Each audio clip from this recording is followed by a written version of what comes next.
right. We will begin. Hi, thank you all for being here with us. We are very excited to be hosting today.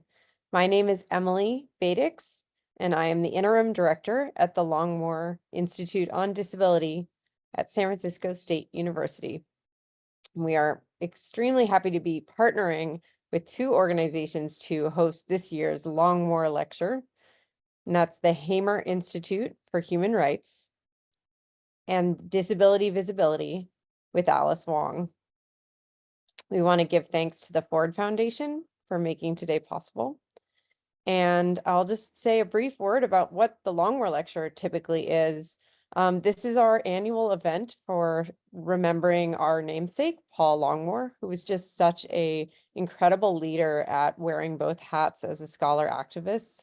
And so we like to use that title for an event each year that really honors that scholar activist contributions and also boosts the work of folks who are shifting conversations about disability, but not always doing so inside of academia. So this panel is such an incredible collaboration of voices who are pushing us all and adding to our field. And I'm extremely grateful to Alice for helping think up this with us and to get to listen today and learn from this really all-star crew. I just want to say a quick thank you to Shayna Guraya, who is our access and events coordinator at Longmore and has just done a ton of work behind the scenes to make today possible. Thank you, Shayna. With that, I will introduce Keah, our moderator today. Thank you, Keah, for all your work thinking about this conversation and can't wait to see where it goes. Absolutely. I'm so excited to be here. I am a huge fan of both Andraéa and Vilissa, and now Dr. Blain. I think you guys are doing fantastic work, and so I just want to dive in.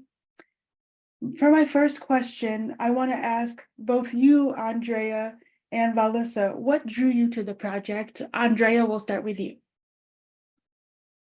So I learned about Dr. Blain's work, and hi everybody, I'm Andraéa LaVant, I should say, coming in from Los Angeles. So I was introduced to Dr. Blain's work a couple of years ago with the release of her book, Until I Am Free, about Fannie Lou Hamer and her enduring message to America, and was able to interview Dr. Blain personally, along with some other folks that kind of read alongside me. And to be honest with you, the book changed my life. I know people say that kind of flippantly, but learning more about Fannie Lou Hamer, who I knew as part of the movement more on the civil rights side, and then as someone who identified or who was disabled. But her work and the activism, and honestly, the reason why it changed my life was seeing the impact of activism on her personally. And honestly, even unto death really spoke to me because, I know we'll talk about that, just how the work just impacts everything that we do. And I remember booking a cruise after reading that book, simply because, I was like, I'm so grateful for the work, but it just spoke to the necessity of prioritizing self. And so since then have remained connected and was really, truly honored to be invited to contribute to this beautiful anthology of work. So thank you, Dr. Blain. And Vilissa? Yes.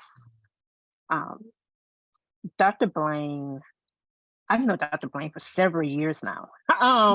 When she was at the African American Intellectual History Society, I remember being interviewed by them under her tenure there and just seeing her work evolve from that space to her writing these books.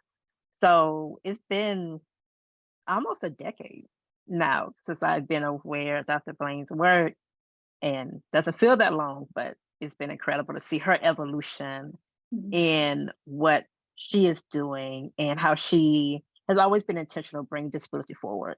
I remember that in that space, she really wanted to engage more disability. So I'm going to be interviewed in that space and bringing in other disabled folks to write for them. So Dr. Blain's focus on including disability within the Black perspective is not new.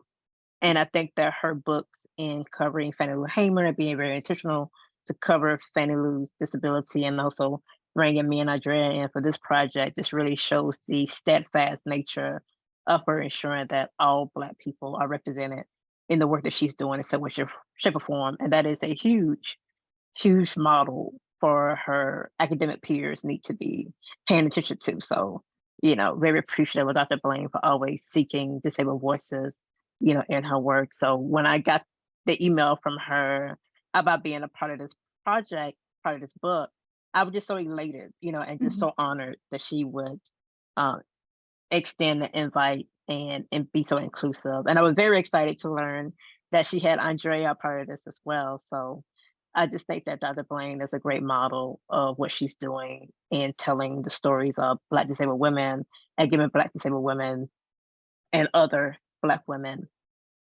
a voice here in their work.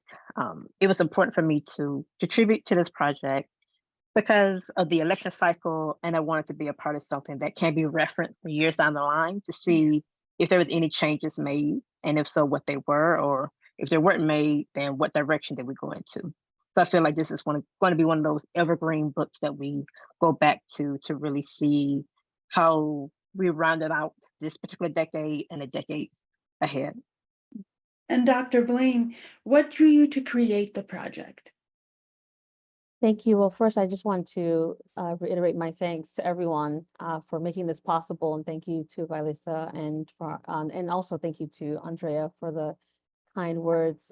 So many things drew me to this project. I started thinking about putting together a collection centering on Black women's ideas on democracy and even broadly just American politics shortly after the election of Donald Trump. And the reason that I felt the need to do this is because many of you will remember that in the days and weeks following Trump's election, so many writers and pundits would at the time emphasize the need to listen to Black women.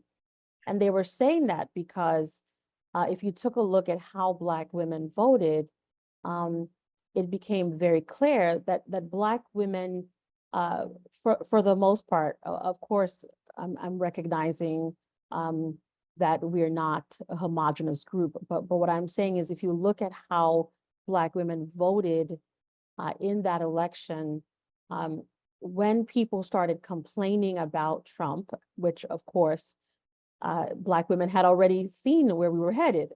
And people started saying, look what he's doing, look at all the rollbacks.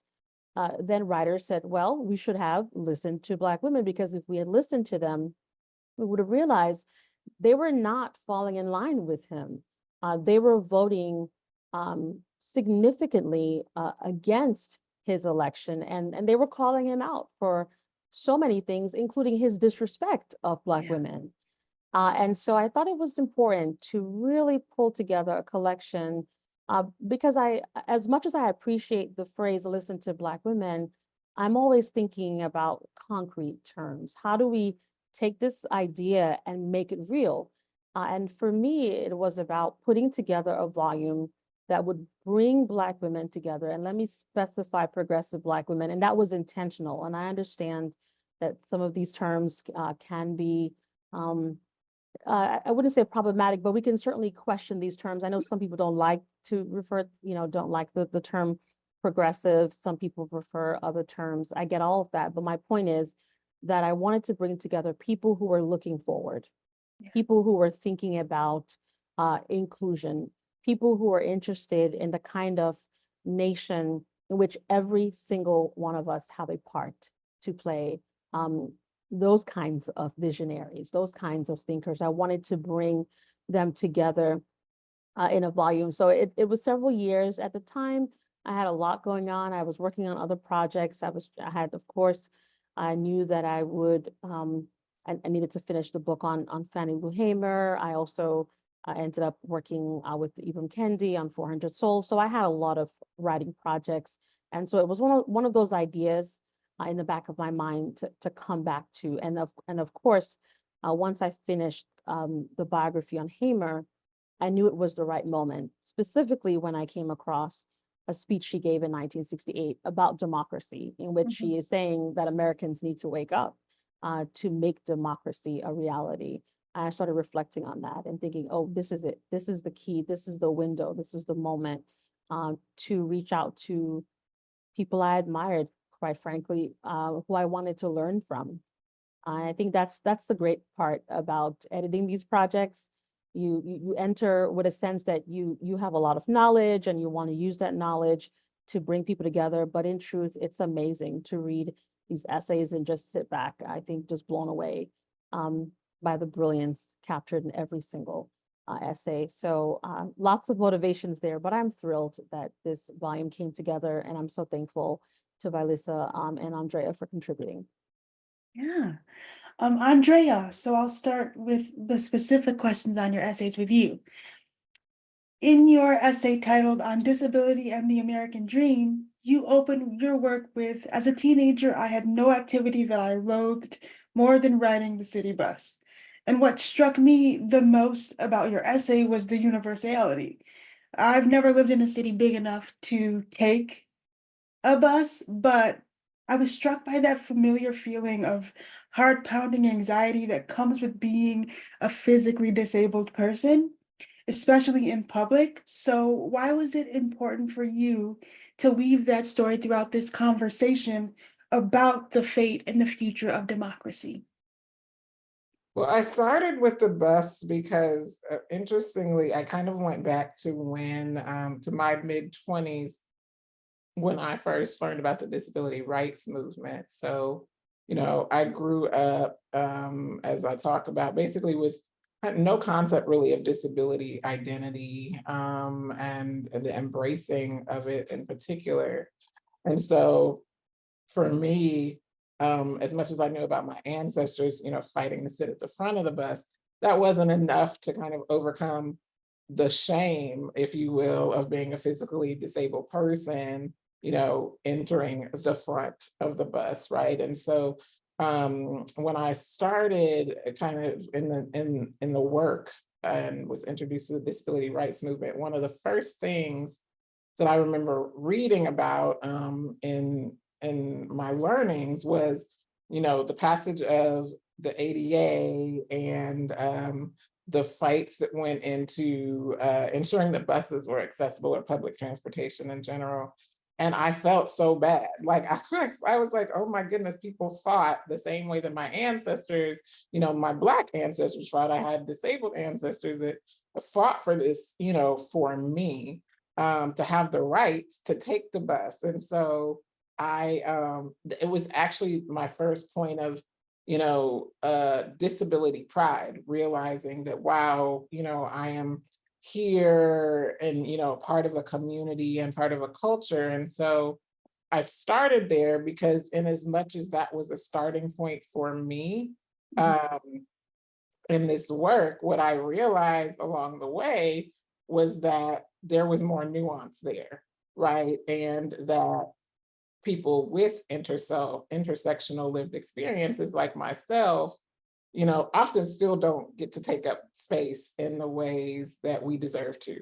That there is not the democracy, if you will, or the dream not fully realized, even though, yes, I can get on, depending on where I live, the access to resources, things like that can technically get on the bus, but it's still not, the way that I end it is really, yes, I see it as an honor, if you will, and yet there are still so many folks that don't have that access, including, disabled people of color, communities of, in poverty, so on and so forth. So ultimately, it was a statement of, yes, we're not where we used to be, but we're also not where we need to be yet.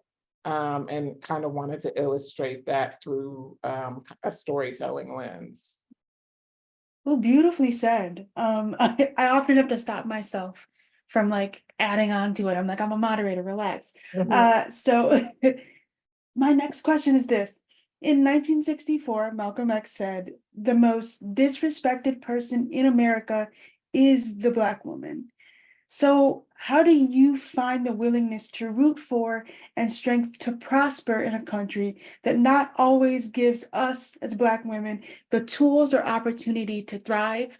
I want to start with you, Dr. Blain. That's such a great question. For me, I look to history, and I think one of the reasons that I became a historian is because I found such inspiration and, quite frankly, strength from learning about those who preceded me. So I think about those who came before me. So I think about someone like Fannie Lou Hamer, of course, but also Ida B. Wells. I think about the strength of Ida B. Wells. I was just reflecting on her life recently. I'm writing a new book now on Black women and the struggle for human rights. And one of my chapters focuses on her and her global campaign against lynching. And I'm struck by just the passion, the drive. I'm struck by the way that she witnessed so much violence in her own personal life, having her newspaper offices burned down to the floor, right? Having threats of violence against her life, having to run, to hide at times, to be fearful for her life, for those of her loved ones, and to actually lose friends to lynching. So many things she endured, and yet never gave up, just kept pushing and pushing and pushing. Didn't live to see legislation passed that we ultimately witnessed. And I just think about her legacy. And so when I think about someone like Ida B. Wells, I think about Fannie Lou Hamer, so many others I could name, I say to myself, I have to get up every morning. I have to keep pushing. Because yes, circumstances are not perfect.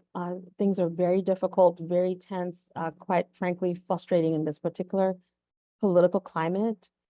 But I also say to myself, well, I have access to some things that these women did not have access to. I was able to obtain a PhD, for example, something that I know my mother did not attain, did not have access, did not have opportunity, grew up at a time where it was made very clear to her she needed to, to work to help the family. She needed to raise a family of her own.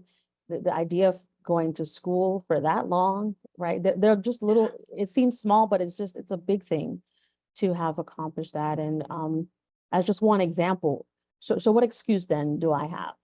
And I say to myself, I have to keep pushing. These women really paved the way for me, for so many of us. And so that is partly that inspiration. So yes, we are disrespected daily as they were, but we have to keep pushing, and we have to keep doing the work to hopefully bring about change in our society. So that's my motivation. Melissa, I would love to hear from you. Yes. Dr. Blain, I had a completely different response I wanted to give, but Dr. Blain just very much made me think about the elders in my life who have all passed away. And they were Black women, they were widows, and I think about how much they poured into me, from my grandmother to my neighbors.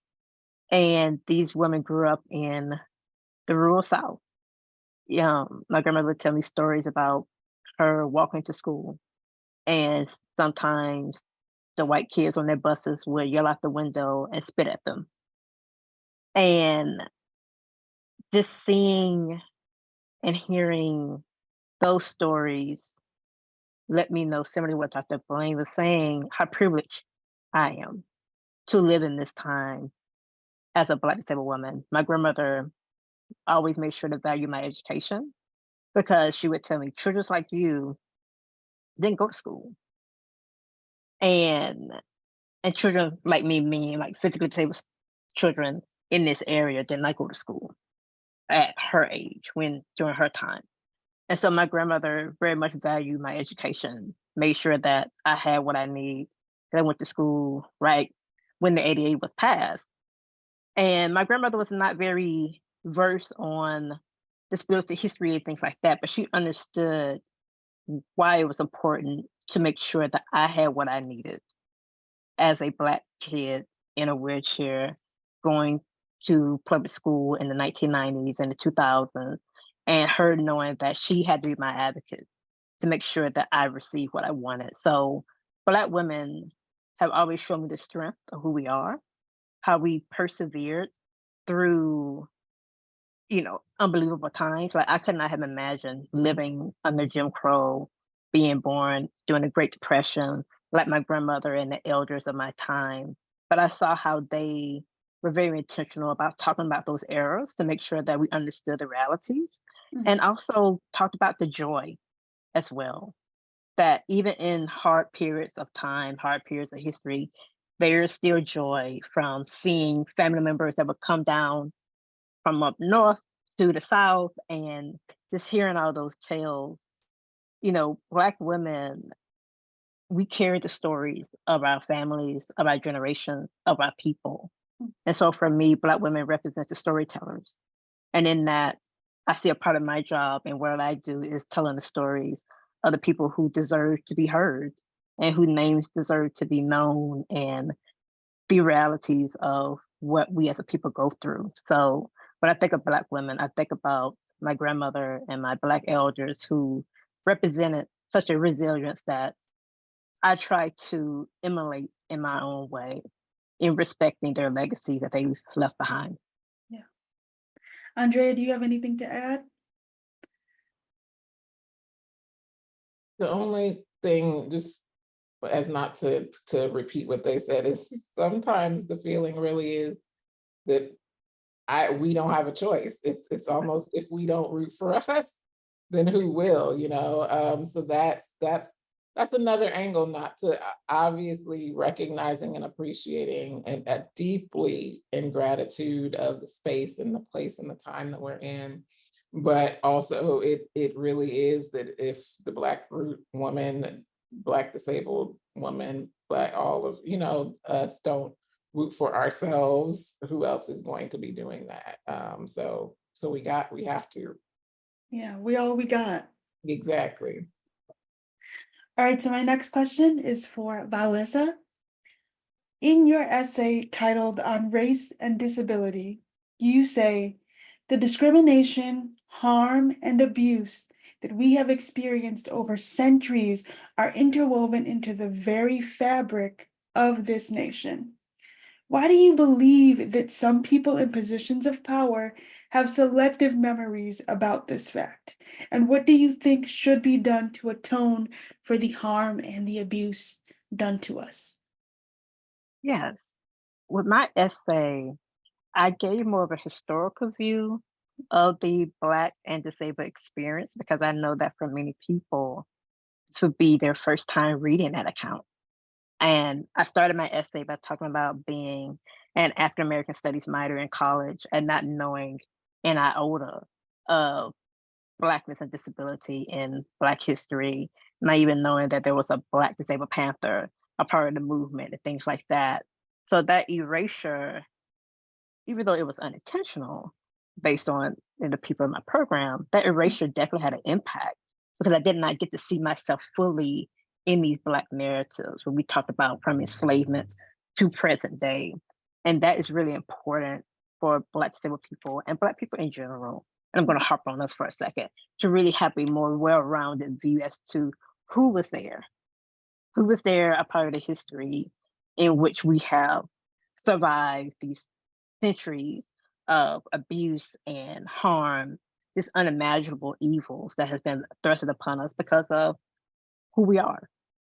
And so I think that for me, kind of going back to what I say about being a storyteller, my part of my legacy is to be a storyteller of the truth when it comes to Black disabled people, and to make sure that that is not lost within both Black history, disability history, and the overarching American history. So that is my charge and what I do.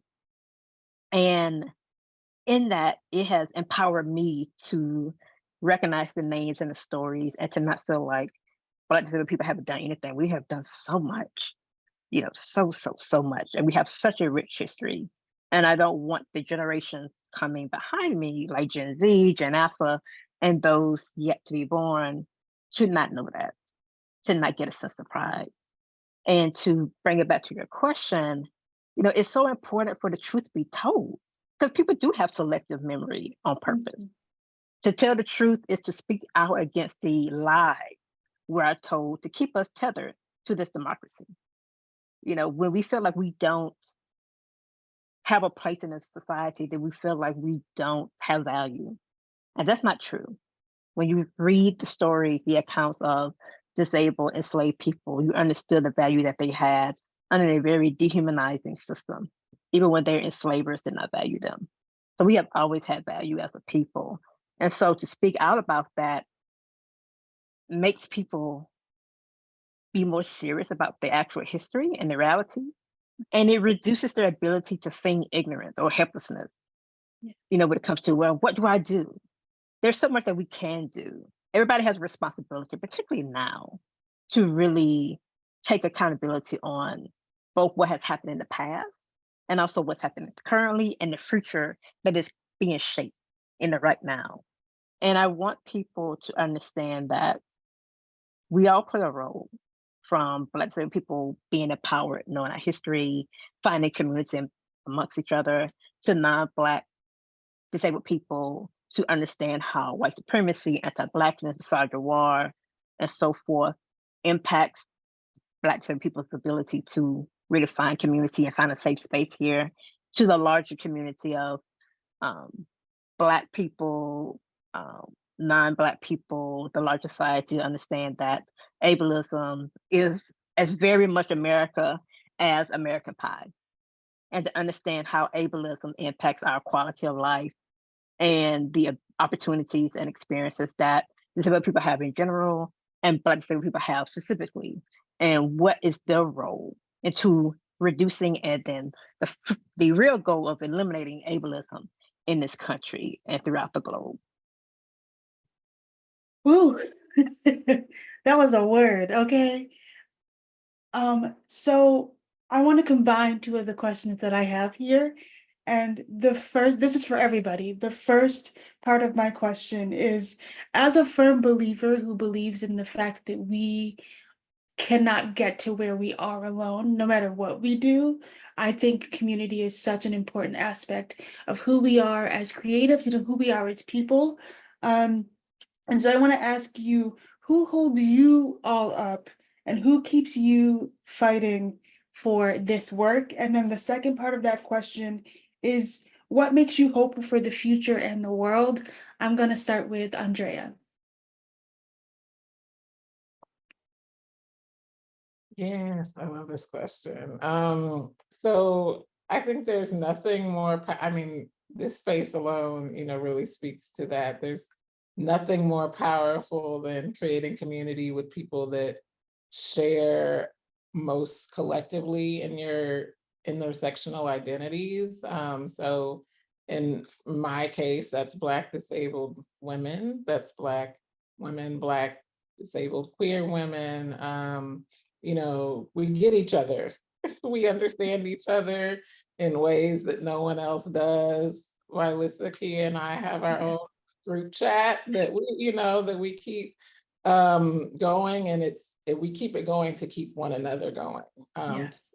Continue to lift one another up. And there are many other Black disabled women in our community that well, I'll be honest, there's not many, there's not enough of us, I think, but there certainly are others that we could name. And I think that we support each other when no one else is supporting us. And so that's really important. I think having friends, having family, in particular, I'm so grateful to have supportive family. My wife is my biggest cheerleader and uplifter, and definitely the person that keeps me going on days when I'm ready to like be done with the movement, because sometimes that is the reality of this work. But so I'm super grateful for that. And you know, when I think about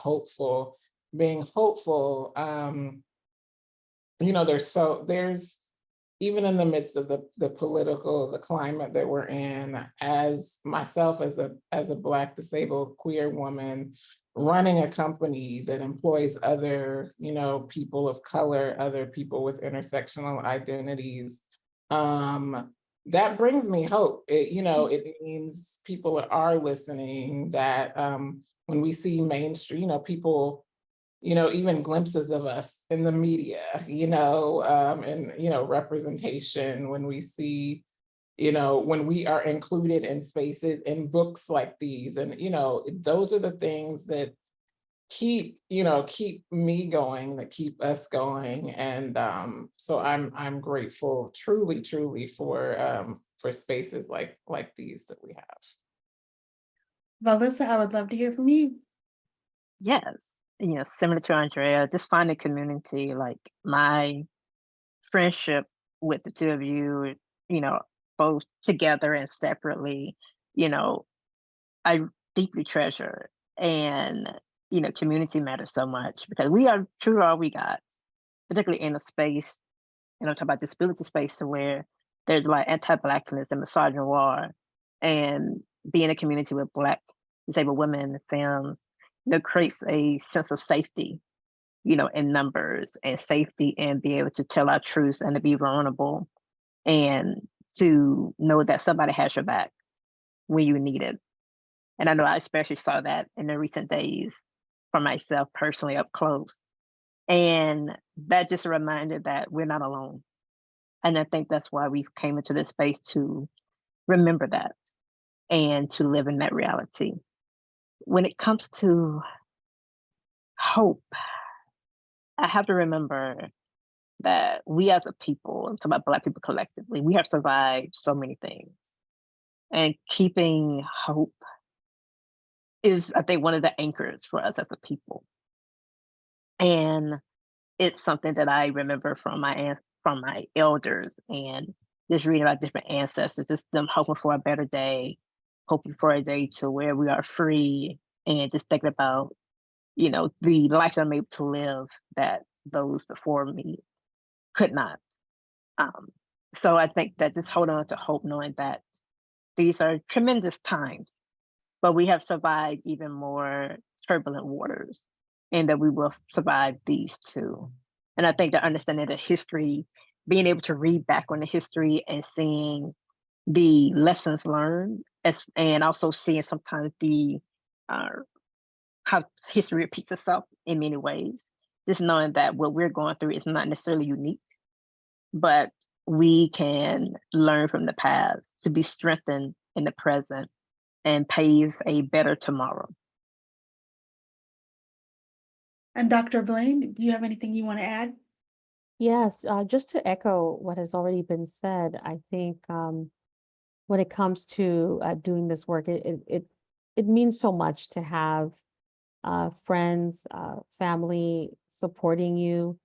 And in fact, as you know, Andraéa mentioned, her wife being a support for her, and I was just thinking about, you know, my husband, who has helped in so many ways. And you know, I say to people, relationships can be complicated. We know this. No relationship is perfect, but if you are in a relationship with someone who's not uplifting you, then that's just a bad arrangement. I really don't know what else to say, because even if a person might not have all of the resources that you imagine, might not be able to bring certain things to the table that would be ideal for you, they should at least bring upliftment. And honestly, because right, what is love?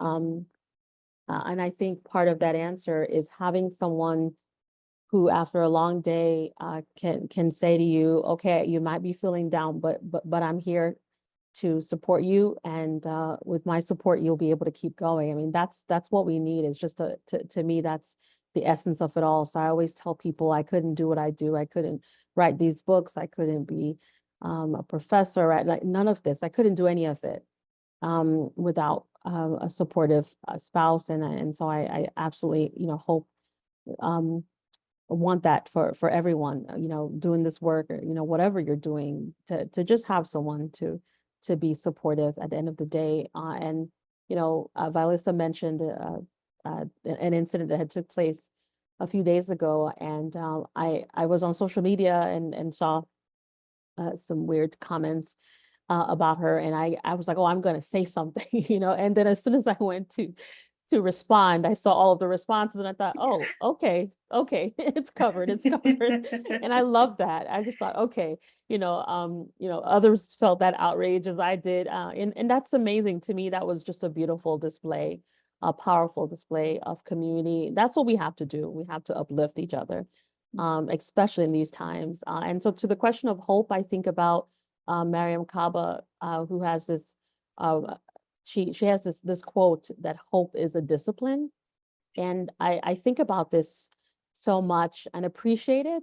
And I will say too that she wrote an essay in this volume. So just another writer highlighted here.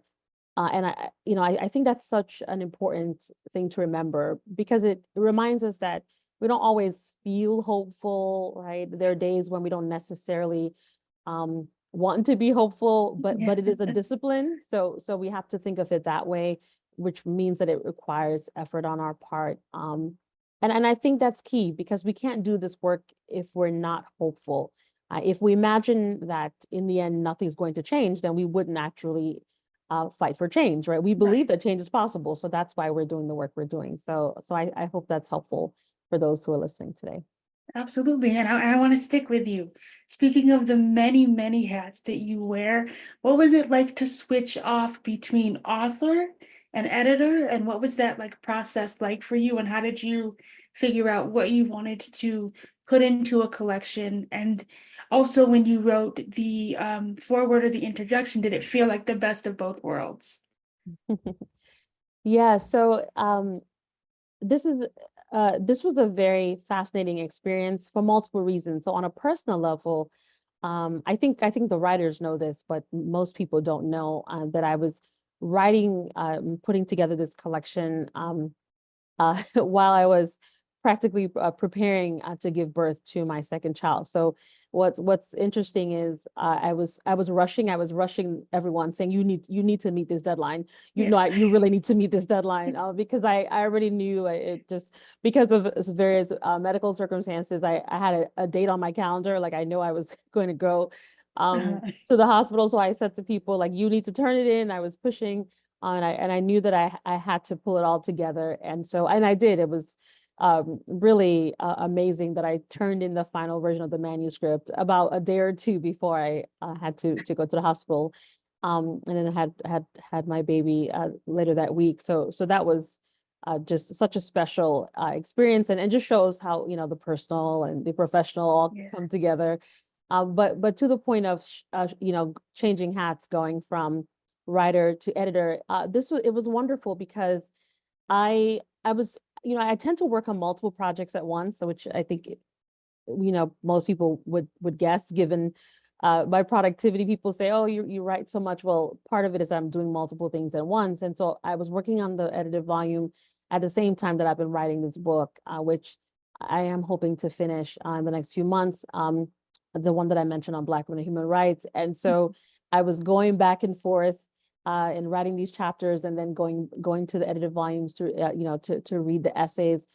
And there was a nice synergy there, I think so, because I was writing history, writing about Black women doing remarkable things historically, and then going to read these essays by remarkable Black women doing amazing things in this moment. And that uplifted me. It was so beautiful because sometimes I didn't even tell the writers, but there are times, so even for Vilissa, there are times I'd be reading her essay, going through editing and thinking, oh, wow, like the spirit of Ida B. Wells is here, and it just, I know it's only a historian would say this, but yes, it's sort of, it was such an enjoyable experience to just see those connections. Yeah. between, and to connect to something that I was writing about, in a different century. And then I'm realizing, wow, okay, this is a new way, to see it, the way that Vilissa explains it, or the way that Andraéa is pulling all these threads together. As I was reading Andrea's essay, I thought, oh, I can see the Combahee River Collective here, it just those kinds of things, those kinds of moments. So it was not difficult at all. It was actually enjoyable because it gave me inspiration to write the other book. And I love being an editor. I have to say, some people don't. It's a lot of work, but I love editing perhaps as much as I love writing my own books. And so I hope to do more of it. And this particular project, one of my favorites, 400 Souls is great, but this one I just truly cherish, because I just felt like we were making history. And as Vilissa said earlier, I feel like this is the kind of book that you would pick up years, many years later. So yes, it's significant for this moment, but I can see people picking up this book in 5 years and 10 years, because everything in there, it's just like a living, breathing word for the nation, and I would also say for the world. Yeah, and I mean, I think books have a longer shelf life than we often give them credit for. And so you can pick up something like this years and years and years down the line and learn just as much as you did when you read it now. Andraéa, what I loved the most about your essay was the act of taking into account who you call your disabled kin, who are still dreaming as you move into the world. Why do you think that solidarity is imperative to moving forward, not only in inclusive democracy, but in an inclusive world? Well, I mean, because it is. This is the long and short of it. But I think that often, and I can speak to even within the community. I know we have a lot of folks listening that are within what we identify as a disability community. And we've seen over the past, even weeks, divisiveness and what that does. And I can say, and I think back to learning about, Fannie Lou Hamer, and just often we get more criticism and within our community, even than outside of it. And it can be exhausting to keep fighting when you don't feel the support from within. And I think that solidarity is so important for us to collectively move forward. I think the embracing of our intersectional experiences rather than the segmenting, of them, whether that's racism within the community, as Vilissa spoke to the misogynar, I always miss that word, but of the community, so on and so forth. And I think that if we're really going to make any future progress, we have to come together more. We do have, I think, the hope is there, and we've seen, throughout history, even with the disability rights movement, what progress can be made when we come together. But there's so much more to do, and I think in the decentralizing of the me to uplift the we is really important. And I know even, folks know us for the work that we did on Crip Camp, and that cross movement building, and the intersectional, bringing together of folks from generationally, across other cultural identities is what I know made it such a big, movement. And so, yeah, in order to get that to the inclusive world, even I think it starts first within the communities that we represent, and embracing one another in order to move that forward. Absolutely. Oof. Y'all in these words today. Vilissa, in the final moments of your essay, you say, anything related to shame is the burden of society and those who deem my life worthless. Why do you think people assume we cannot have lives that are well lived and beautiful? And what is something that makes your life well lived and beautiful? Oh, wow. I think that people, not think, I know people have a negative connotation of disability because of how they view it. They view disability as a defect, a shameful experience, a tragedy. And when you think about these words that people use to describe disability, there's no room for joy, for love, for happiness, for hope, for peace to exist. And that's a great disservice to understanding who we are, and also for non-disabled people to be more intentional in how they engage with us.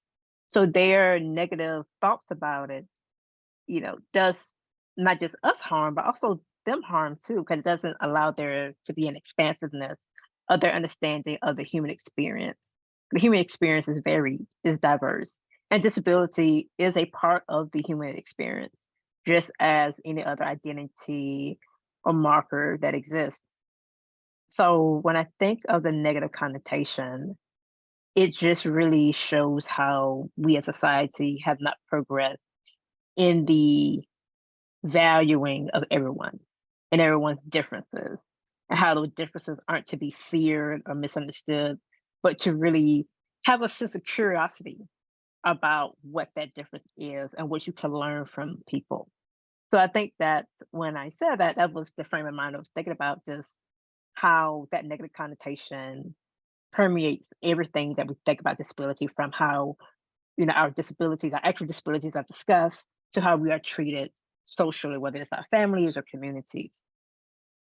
And it also doesn't leave a lot of that disability joy and the disability pride to exist. And we have to fight for that. We have to fight for our history to be told and the realities that we experience. And so that, those negative connotations adds a burden to us as people to push against those harsh thoughts and then discrimination and so forth. For me, the way that I try to combat that is to live the most well-rounded life that I have, and to really nurture that and develop it.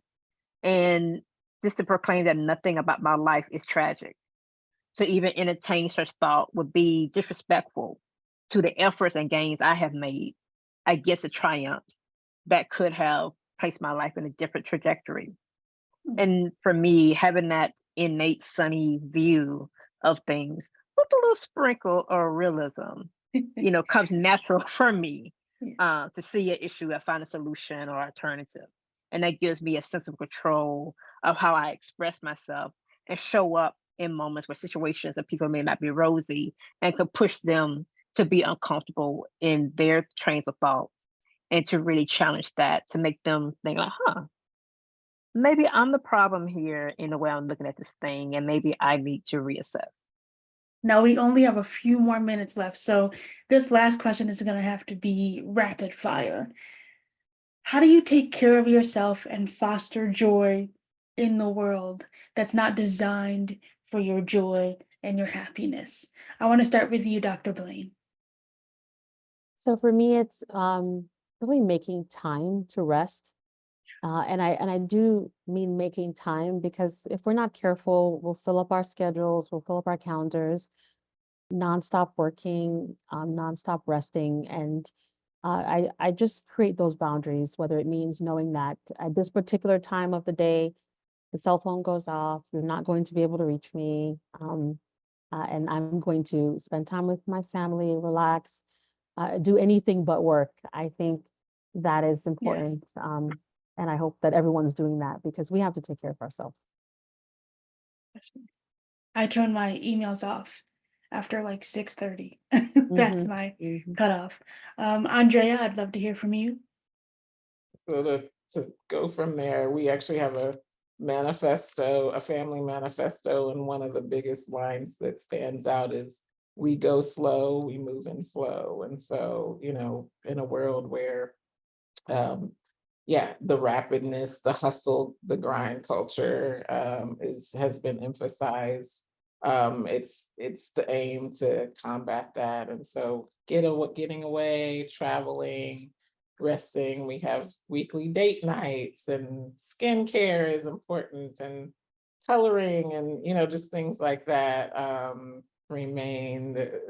We are continuing to to learn and to remember, as Trisha Hershey says, that rest in itself is resistance. Rest is your right, I always say. Mm. Vilissa, I'd love to hear from you. Yeah. To echo everyone, just really holding myself accountable, having that accountability to ensuring that I am taking care of myself, because you cannot pour from an empty cup. And I think that as Black women, with the at times unrealistic expectations of us saving everybody else, we have to save ourselves first. So remembering that I am my first ministry, and then extending that ministry to my friends and family and so forth like that, keeps me grounded, and remember that I have to take care of me. That means sometimes being selfish. That means sometimes being very direct about my needs, but to always not allow myself to forget that I cannot do anything for anyone if I am empty and depleted. And to make sure, as everyone else said, to unplug, to rest, to seek out joy, to create joy, to have fun, even in the midst of all the darkness that exists in the world. There is still light. And for me, I try to find that light. That's beautiful. I want to say thank you so much to you, Vilissa Thompson, Andraéa LaVant, and Dr. Keisha N. Blain. This conversation filled my cup and made me feel like I can keep going. So I want to thank you all for being here. And I'm going to pass it back over for the book giveaway.